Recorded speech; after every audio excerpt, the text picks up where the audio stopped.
of Infowars.com, and what we do here is to get back to principles that we know work. But we can't even get to basic American principles, much less libertarian principles, as we're being drugged at light speed towards total statism. Lew Rockwell, I wanted to ask you, as kind of one of the grand poobahs of libertarian thinking, who was it that said the state is a gang with a flag? Alex, I wish that had been I frankly don't know. It certainly is true. The state is a criminal gang, and we can think of war as just being government, because everything that government does overseas in terms of wars on a mass scale, it does on a slightly smaller scale to us at home. It's got its guns. It's putting guns at us all the time. It's ordering us to do things, or otherwise they're going to put us in a cage, or they'll kill us. And they want to grab our money. We're not. They get to decide how much of our money that we earn they get to take. It's like the mafia. Although I hate to compare the government to the mafia. The mafia is, of course, a much better. So what is the state of the world right now, then? I mean, for Team Liberty versus Team Tyranny? Well, you know, since all of human history, this has been a fight that's gone on. I think it's actually many good things happening all over the world. You mentioned the rejection of the dollar. One of the key aspects of the American empire has been forcing other countries to use the dollar. All the oil-producing countries to price their oil in dollars. Typically, if countries have not wanted to do that, they get bombed. Saddam Hussein and many other people. Saddam Hussein, the great promoter and protector of Christians, by the way, in Iraq. But nobody cared about getting rid of him and allowing the Christians to all be massacred. So this is the way government operates, and I think there's a lot of interest in freedom. I think it's a tremendous thing that apparently the people of Scotland, with my fingers crossed, are going to vote for independence from England. That would be a very, very good thing. It's any secession, any decentralization, any place in the world is good for the cause of liberty. And I think young people all over the world, think of all the young people who listen to your show, young people are realizing that the government has really worked them over. Here they are, a lot of times graduating from college with a degree that doesn't do them any good. They've got a vast debt. They're worried about being able to get a job. Maybe they're having to live with their parents. They're all realizing that things are wrong. Things have gone wrong. And again, we live under the biggest, richest, most powerful government in the history of the world by many magnitudes, the U.S. government. But it's also the biggest bureaucracy ever to exist. And bureaucracy is inefficient. Bureaucracy has got many, many problems in operation. So I think the government is a lot less strong than it would have us believe. That's why they're announcing to us that they're listening to all our phone calls and emails and this radio show to high NSA. And it's why they are stepping up the taxes. It's why they're stepping up their wars. But I think because people are not believing the government. People don't want this war against ISIS. It's why these beheading videos have been put on in order to promote the war and get Americans to go along with it. Americans, as you pointed out, thanks to you and others of us who didn't want the war against Syria, Obama was not able to launch that war. Now, of course, they're trying the ISIS thing, and they claim, well, don't worry, they're not going to be American troops on the ground. We're just going to bomb everybody from the air. Well, it's a funny thing about people in other countries. They don't like being bombed. Iraq has been bombed by the U.S. since 1991. So do people turn into what they call terrorists? Although terrorism, of course, is simply war. It's war by a non-state entity. It's the same sort of tactics as governments use. They call it war. They wear uniforms. They have their flags, as you say. They have their medals. They're patriotic. They're wonderful. We should all salute them and give them our seats in the airport and so forth. But really, terrorists are exactly the same. Maybe they don't wear a uniform, but terrorism is war. Again, by a non-government like ISIS or... Well, real terrorism is funding al-Qaeda and then acting like a hero and making our troops go fight them. Lew Rockwell's our guest. Stay with us. We'll be back. We're on the march. The empire's on the run. We're going to talk about... Alex Jones and the GCN Radio Network. Aggressive police take hundreds of millions of dollars from motorists not charged with crimes. I began to get into iodine a few years ago because it was helping me and my family so much get healthy and detoxify. Most people know that iodine deficiency has been a crisis around the world. Iodine is key to so many of the body's functions, especially the thyroid. I discovered a product being developed by Dr. Group. You now know it as Survival Shield, true nascent iodine that your body can really absorb. Then, about a year ago, he said, listen, if you think this is powerful, I'm going to come out with rare earth, deep earth crystals. And the results that I personally have had have been life-changing. Nobody else has got iodine based on these pure crystals, ladies and gentlemen. This is innovating, and the best part is it helps fund Infowars.com, the radio show, the TV show, the whole media operation promoting true libertarian ideas. For a limited time, experience the ancient power of Survival Shield X2. Take advantage of this unprecedented 30% off Super Detox special at InfoWarsLife.com. Open your eyes. It's time to give your eyes a powerful nutritional boost. Sight is the primary input to the brain, arguably making eyesight the most important sense we have. And just like the other important organs in our bodies, our eyes function at peak levels when they are fed the proper amounts of essential nutrition. Open your eyes. Combining key ingredients like vitamin A, zinc, lutein, proprietary saffron bulb extracts, and more, OcuPower by InfoWars Life is a new formulation specifically designed to nutritionally assist the natural function of healthy eyes. Optimize the natural power of your eyes with the latest addition to the super high-quality InfoWars Life formulations, OcuPower. Go to InfoWarsLife.com or InfoWarsStore.com to order OcuPower or call 1-888-253-3139. OcuPower. Open your eyes.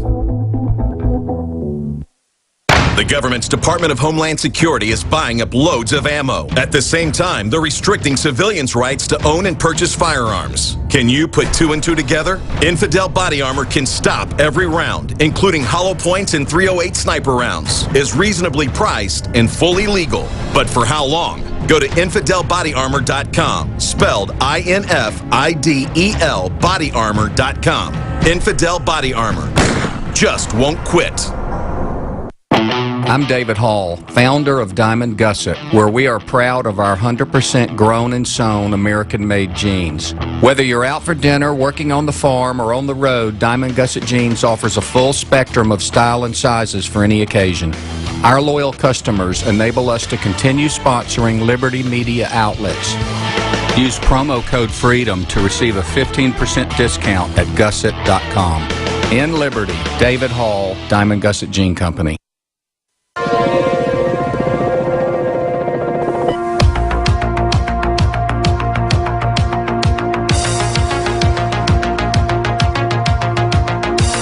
Listening to an Infowars.com frontline report. It's Alex Jones. I want to get a little bit more into war with Lew Rockwell, then some other issues, and then we're going to go to your phone calls. I also want to talk to him about his new book that's coming out. I definitely want to read it. I've read some of his other works that are excellent. But before we go any further, both of my grandfathers were in World War II, as a lot of people's grandparents were, great-grandparents. Most of that generation's gone now. And Hitler was obviously a bad guy. He was attacking people. He was going to try to take over the world. The problem is, it's just like is happening now.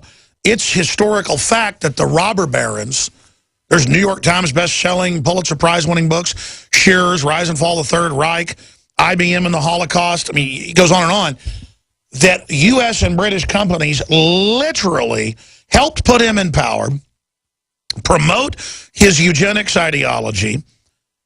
He was in Time magazine. He was in gardening magazines. I'm making a documentary about it. We've actually sent off and bought the original magazines on store shelves. My grandfather, growing up in Dallas, my mom's dad, remembers they would play Hitler speeches on the big radio stations.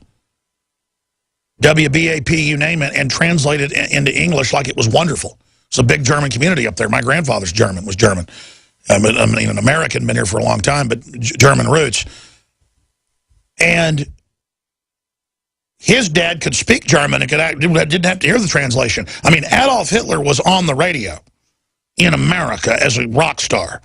Folks don't know that because people don't know their history. So it's the same thing. Create al-Qaeda, fund them, sponsor them, give them weapons. It's an AFP today that our government and the Saudis armed them with anti-tank missiles, M16s, made in USA is the headline from AFP.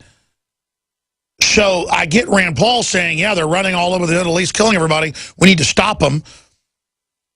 But it's the oxymoron. Our government turned them loose to kill hundreds of thousands in Syria.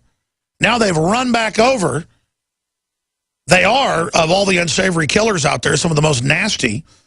And so I want to stop them, but it doesn't matter. It's always turned to evil. So the same thing. Should we have then fought Hitler? I understand that we helped create him, then knock him down. It's the same thing here, but here we know it's premeditated. So how do you deal with that being anti-war when, okay, we created ISIS, but at the same time, I don't think Obama even wants to bomb them. I think public pressure, because we now know what ISIS is doing, and then so you got the arms dealers are happy to do it. I mean, it's a complex issue. I understand your moral stance, but how do you tackle the World War II argument? Well, you know, first of all, when you talk about somebody running around the world killing people, how about the U.S. government? I agree. You know, the U.S. government killed probably 1 million people in Iraq since they went to war against Iraq. They make ISIS look like the Girl Scouts. So, you know, that the U.S. government has killed millions and millions of people in its career of killing and depredation. Hitler, of course, was a monster. So then Roosevelt had us hook up with his pal Stalin, who was every bit as much of a monster, probably killed more people than Hitler killed. How many did he kill in Ukraine, right? This still has effects today. 8, 10, 12 million people, we don't know, but it was a horrific massacre in Ukraine that Stalin pulled out. The Exim Bank is in the news right now, the Export-Import Bank, was founded by Franklin Roosevelt when he became president in 1933, specifically to fund trade and to boost the Soviet Union. That's go back and read Wikipedia or whatever. This was the purpose of the Exim Bank. So Roosevelt saw World War II as the war to make the world safe for communism. So they were both. So the U.S. hooked up with one monster to fight another monster. I had a brother who was killed in World War II, and of course many Americans died in World War II. And you know, I think there were ways to avoid that as well as ways to avoid the other wars. I don't think war. Well, yes, it's just like World War I is ever. No, and of course, World War II was part 2 of World War I. Yeah, this was one long war, and what the U.S. helped do to the German people had very bad effects later on. The rise of Hitler to power, among other things, because of the starvation blockade that Britain and the U.S. Put on Germany, kept on long after, by the way, the war was over. Another 600,000 German civilians killed in the hunger blockade, trying to force them to accept the Treaty of Versailles, which was a disaster in Europe. It was a disaster in the Middle East. This is what, that's where we get Iraq and Syria and all these countries were created as a result of the. That's why it's great that you're such a historian, not just an economist and writer, because you know this. The establishment knows this. The public doesn't know it. That World War I came into World War II and then started everything after that. And you're right. It just never turns out good in the end. We can't trust them, Alex. We can't trust the government. So there's always war propaganda. Ooh, the Russians are going to get us. The Southerners are going to get us. The Spanish were going to get us. The Mexicans were going to, there's always the bad guy over the next hill that you're going to give all power and devotion to the government so they can go and kill people. Well, there's something wrong with that. If we just think of the basic libertarian principle, that it's never morally acceptable to use violence or the threat of violence against the innocent.